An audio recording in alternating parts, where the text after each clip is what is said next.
Alrighty, yo, what is going on, everybody? It's your boy, Mr. DDG94, back with another reaction video. Today, we finna react to MTV Cribs. Yeah, we finna watch all the fake bullshit houses that people got, except for Redman. Redman was the only person who actually brought MTV to his house.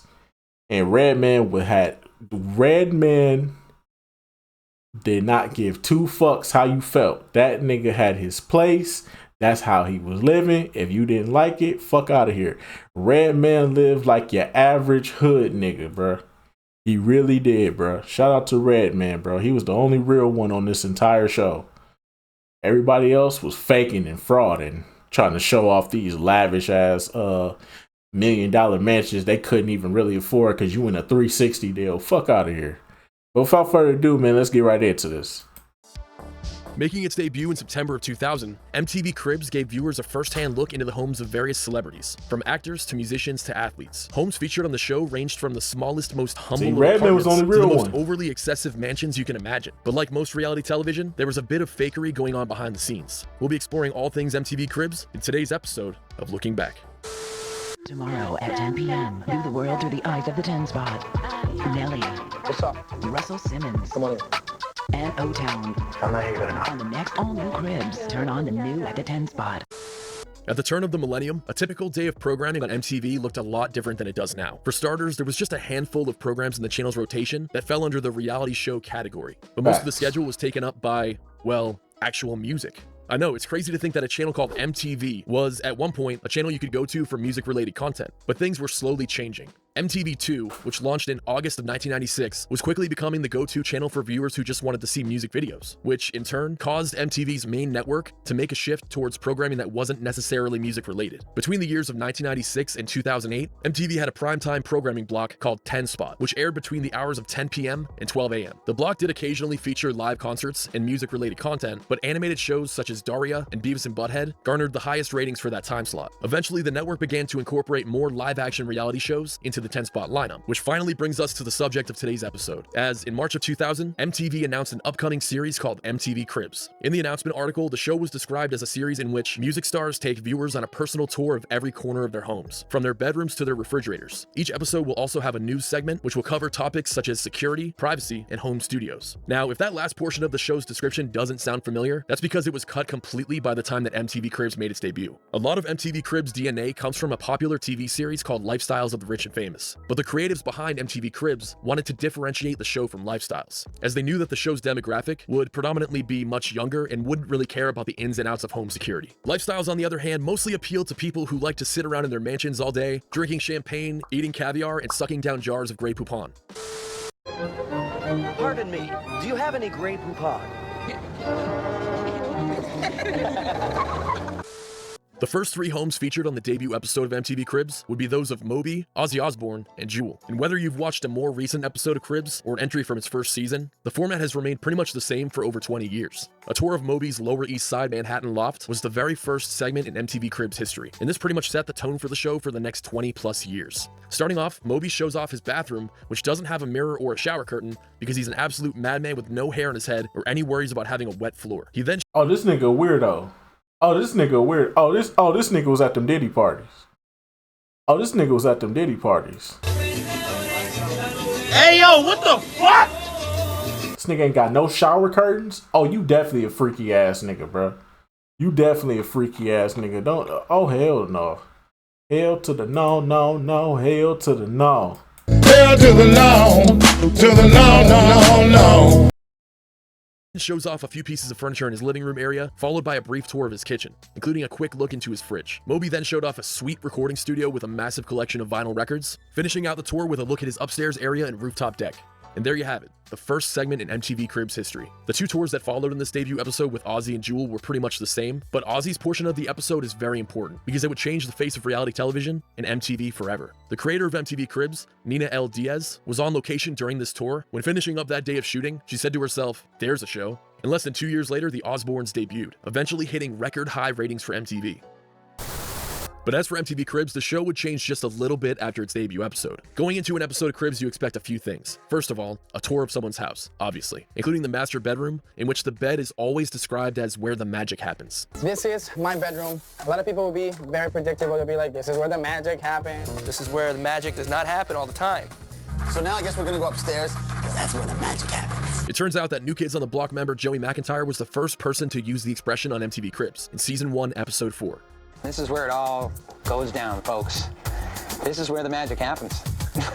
Another portion. I guess that's the PG way of saying, this is where all my fucking be going on. I be fucking in this bed, so I wouldn't sit on this bed unless you me. Yeah. Of each house tour that became a staple was a brief look into the fridge of each celebrity. In the first episode, Ozzy didn't show his refrigerator at all, and for some reason the footage of Moby's fridge was edited, so we only got a quick look into his freezer. But Jewel, on the other hand, gave a more detailed look into her fridge, which set a precedent for the series. This was, without a doubt in my mind, another way for MTV to sneak product placement into the episode. Like, I just want to know how many bottles of Cristal were sold because of this show. Everybody always has that Cristal stuff. So I went to the local Piggly Wiggly to see if they had some, and I found Cristal Light. So cheap too, like those guys are always saying they're paying like $1,000 a bottle, and this stuff was like $3 for a 6-pack. So I don't know if it was a sale. I don't know. I just bought a lot of it. And last but not, that's some good product placement there. That's some good product placement. Cristal Light, that's a good product placement. I had Cristal before. That shit's overrated. least a look at least one vehicle or an entire vehicle collection. In the first episode of the show, only one car is actually shown on camera, but it wasn't part of the tour or anything, it just happened to be parked in Ozzy's driveway. Vehicles became a big part of MTV Cribs in the seasons that followed, and that's not surprising because car culture was exploding in the 2000s, with the help of shows like Overhaulin', Top Gear, and of course, Pit My Ride. Once the show found its footing and a formula that worked, MTV Cribs took off, and eventually special MTV Cribs episodes with one central theme or celebrity were produced, such as the Mariah Carey Penthouse Tour episode, 50 Cent Mansion episode, MTV Cribs Jackass Edition, and MTV Cribs B2K Edition. The show's format was— What the fuck? Them niggas is not living together. Them niggas was barely making any money, bruh. Them niggas, hey, them B2K niggas was barely making any money, bro. Fuck out of here. Fuck, these niggas got a mansion, bro. Fuck out of here, dog. You know that shit was fake. You know Chris Stokes was taking all day money. And Raz B Lil Booty. Pause, no diddy. Was also recycled for a number of spin-offs. The first one aired on MTV's sister station, CMT, and was aptly named CMT Cribs, focusing solely on the homes of country music artists and other celebrities from the southern United States. Teen Cribs premiered in 2009 and revolved around showing off the homes of ordinary teenagers with rich parents. And it was, just as bad as it sounds. The final spin-off was Extreme Cribs, which premiered in 2011. And this one was all about showcasing the most unusual homes in the world. And I have to say, this is probably the best spin-off of them all. And MTV Cribs had such a big cultural impact that there were just so many parodies of this show during the peak of its popularity. So let's begin the tour. So basically, this is it. What's up, MTV? The best voice. But as time goes by, revelations are being made about a lot of these reality television shows that made a big splash in the 2000s. Sometimes the items, vehicles, or even houses shown on Cribs weren't actually owned by the celebrity in question. One of the earliest examples in the show's history being a 2001 tour of Ja Rule's Miami mansion. The thing is, this actually wasn't his mansion at all. Anybody but Ja. Come on, bro. Not Ja. Where's Ja when you need him? Let's get Ja Rule on the phone. What do you... Rather, he rented it for the Where's episode. Ja? But here's the thing. Everywhere you look, whether it's on YouTube or pretty much any pop culture news website, it's stated that Ja Rule tried to pass this off as his own home. But literally right at the start of the segment, it clearly says Star Island Rental. Not only that, but Ja Rule flat out admits that the mansion is rented during his introduction. While some players around the beach and they rent rooms and such things like that, we rent mansions to have good times. With that being said, giving a tour of a house that you don't even own is pretty lame. I don't know why he didn't just show off his own home. It definitely would have saved him a bit of money because in 2004, the owner of this rented mansion sued 3 parties involved with the episode: Ja Rule's record label Murder Inc., MTV, and Universal Studios. The home was severely damaged during the weekend in which this episode was taped. Holes were left in the walls, doors were broken, furniture was destroyed, the driveway was damaged, and last but not least, condoms and syringes were found in various areas of the home. Oh no, Ja was having Diddy parties. Ja was out here having Diddy parties. No, Ja was out here having Diddy parties. No. I said, damn, bitch. Ja was out here having Diddy parties. That's crazy, bro. Cause P. Diddy be wanting to party. And you gotta tell him no. You got to tell him no. I did. You gotta tell Ja Rule no. You gots to tell him no. 50 did. When the owner of the mansion, Jeanette Varela, rented the home to Ja Rule, the rental agreement stated that no more than 8 adult occupants were allowed on the premise, and parties weren't allowed. But Ja Rule proceeded to invite over 600 guests to the home during that weekend stay. And one of them was Vin Diesel, and he counts as at least 2 people. I mean, look at the size of those guns. And I don't need to explain why MTV and Ja Rule being involved with this lawsuit makes sense, but Universal Studios' involvement boils down to the fact that a Fast and Furious movie clip was shown within the episode, which is a little bit of a reach if you ask me. This episode can only be watched in really low quality on the internet, but its legacy will never be forgotten. Yeah, man, I tell you what, man, I'm dang old MTV Cribs, man, talking about old Ja Rule on there, man. It got that dang old whole refrigerator full of crystal champagne, man. On a related note, JoJo shared an episode with Tony Hawk and Ryan Nyquist in 2005. And in her segment, she showed off what was described as her Cape Cod vacation home. But it turns out that this was actually her uncle's house. To JoJo's credit, she was the one who revealed this information during an interview with the Huffington Post in 2015, but I still think that she should have pulled the Ja Rule by saying that it was a rental or something. As for British pop star Robbie Williams, his crib segment was filmed inside of what he claimed was his own castle in the village of St. Catherine, England, but he was actually renting it from actress Jane Seymour, and didn't apologize for doing so until 17 years after the episode aired. And this last example of a rented home being shown on MTV Cribs came to light in 2021 when Naturi Naughton revealed that 3LW used a rented house for their appearance on the show. When revealing this information, Naturi... You know 3LW ain't making no money like that. And you know they not living together. Stop the cap. MTV gotta stop the cap, bruh. You can do these people individually. You don't have to do them as a group. Because when you do them as a group, it's gonna be obvious, bruh. It's gonna be fucking obvious, bruh. Fuck out of here, bruh. Of course 3LW ain't making no money like that. They was getting the B2K treatment too. Corey stated that the group did this solely because of the promotion an artist received by appearing on the show. I mean, you can't argue with that because anytime a musician or musical act appeared on Cribs, it was pretty much guaranteed that one or more of their songs was going to be played during the episode. But I think we can all agree that it's still really lame to pass off a rented home as your own. There are also a few examples of rented vehicles being shown on Cribs. Starting off with Bow Wow, details about his appearance on Cribs are often incorrect. This nigga Bow Wow stay getting exposed, dog. Come on, dog. Even when you was at your height of your powers, man. Even when you had the braids. What is it? The braids.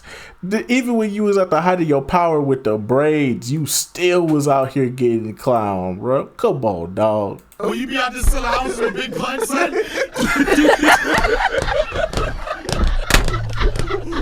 It's out the season, man. It's out the season, man. This nigga boy big butt. Selling houses. This nigga Bow Wow stay getting clown. This nigga Bow Wow stay getting exposed. Nigga, just tell the truth, nigga. Oh my God, come on, Bow Wow, dog. Huh? Come on, dog. This nigga stay getting exposed.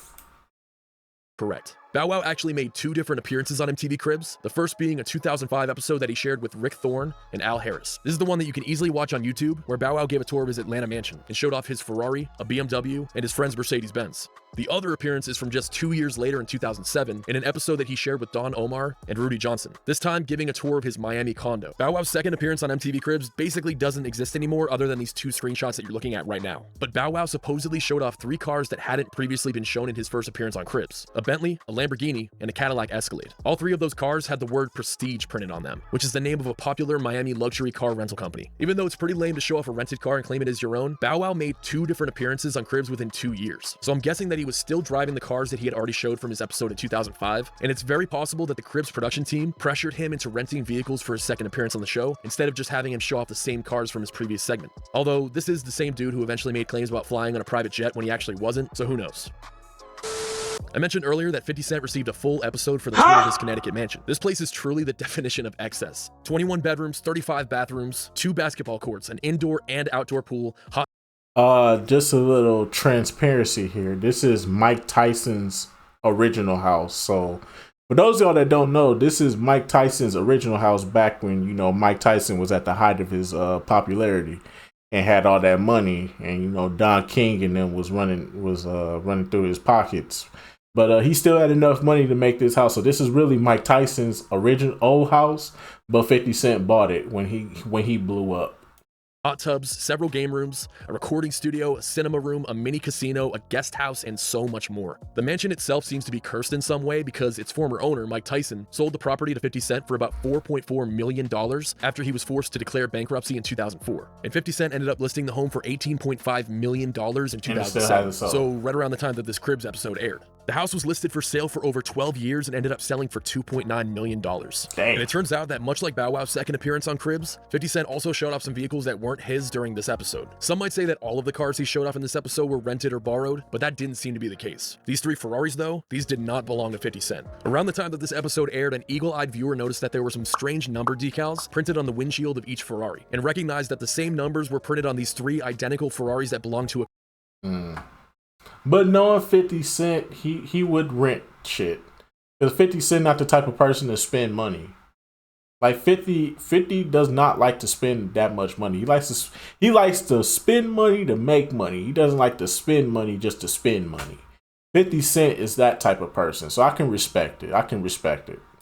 A collector in Connecticut. A member on the Ferrari chat forum claimed that the owner of these Ferraris let 50 Cent borrow the cars while MTV Cribs was on location. Not only that, but he flat out admitted that his Ferraris were rentals after he filed for bankruptcy in 2015. Whereas the 3 Pontiacs off to the side don't have those numbers, which leads me to believe that 50 Cent actually owned those cars. The examples I just shared are the most high-profile examples of fakery in MTV Cribs history, but I guarantee you that more celebrities will come forward as time goes by. In a 2015 interview, Redman himself admitted that the MTV Cribs production team tried to pressure him into using a rental home for his appearance on the show. I said, for some reason, I feel like some of them motherfuckers just renting the house to do that shit. And found out some of them was. I can't do that. The production team showed up to his Staten Island apartment at the crack of dawn to film his Cribs segment, and television history. And he kept it real. Referred to as his De La Casa, Redman's apartment was one of the first homes featured on MTV Cribs that didn't make the viewer question their self-worth, because it was just so damn relatable. His bedroom had a Sega Dreamcast and a bottle of baby lotion set up on the nightstand. His collection of DVDs was blocking the view of a gold record, and he had a vintage Spuds MacKenzie sign on the wall. The bathroom didn't have any toilet paper, but the herbal essences was fully stocked. And what comes next is easily the best part of the segment. As the camera crew makes their way into the downstairs area of the apartment, Redman shows off some more DVDs. He has a sick collection, by the way. Shout out to American Movie. But you can see a dude sleeping on the floor while all of this is happening, and that's actually Redman's cousin Sugar Bear. And when they do that signature MTV Cribs camera zoom in on him sleeping, I mean, has there ever been a better comedic moment in television history? Redman ends the segment by showing off his dollar box, giving a shout out to some Gorton's frozen grilled fish fillets, and tells us to just rub these 2 doorbell wires together if we ever need to find him. That, my friends, is, in my opinion at least, the greatest MTV Cribs segment ever filmed. Facts. That being said, I do also love the Jackass edition of Cribs. This is just a perfect episode from start to finish. Party Boy giving a tour of his Toyota Tacoma pickup truck is just an all-time classic. Bam Margera also showed off the house from season 1 of Viva La Bam for this special, but showed up on Cribs again for season 11 in 2005. This segment was filmed towards the tail end of Viva La Bam, right around the time that Bam and his then girlfriend Jen Revelle split up, and you could just see how annoyed she was by his antics during this episode. It's kind of depressing to watch these episodes back to back because you could just see their relationship unraveling. Another episode that rarely gets mentioned is the Sum 41 Cribs segment, where the band's now former drummer Steve-O gave a tour of his parents' house, and it was just as hilarious as it sounds. I don't want my parents to know about this. This was like the most pornified area in the house. Like you have no idea what I was doing there when I was like 13, man. In her own bedroom. That's just sacrilegious. I should be killed. I should be shot for that. Some might prefer the more traditional MTV Cribs format with giant mansions and exotic cars, but as time goes by, the more humble MTV Cribs segments have just aged so much better. But my opinion means nothing because after an almost decade-long hiatus, MTV Cribs returned for its 18th season in August of 2021, with its 19th season just wrapping up in January of this year. There was also a short-lived revival on Snapchat from 2017 to 2018, although the format was slightly different compared to its cable TV counterpart. As long as people never get tired of watching wealthy celebrities flaunt their valuables on camera, Cribs will undoubtedly receive a 20th season, and it most likely won't be the end of the series. The show is so cheap to produce, and the series creator Nina L. Diaz is now Chief Creative Officer and President of Content for MTV and Showtime. And seeing as this is one of the first shows she ever developed in her television career, she will undoubtedly want to see it go on for as long as possible. But that's it for today's video. I hope. Hey, whoa, hey, Benjamin Franklin once said, "In this world, nothing is certain except." Hey, whoa, hey. But nah, man, that's just gonna about do it for this one, man. Most definitely, man. MTV Cribs, goated, man. The Red Man episode by far is the most goated episode of all time. I don't care what anybody say. Redman was just a regular ass hood nigga, bro. But having no toilet paper in your house is wild. And having the lotion next to the nightstand is crazy, bro. But anyways, I'll just go about doing it for this one, man. I'll see y'all in the next video. Till then, peace out. And Bow Wow, stop faking shit, nigga.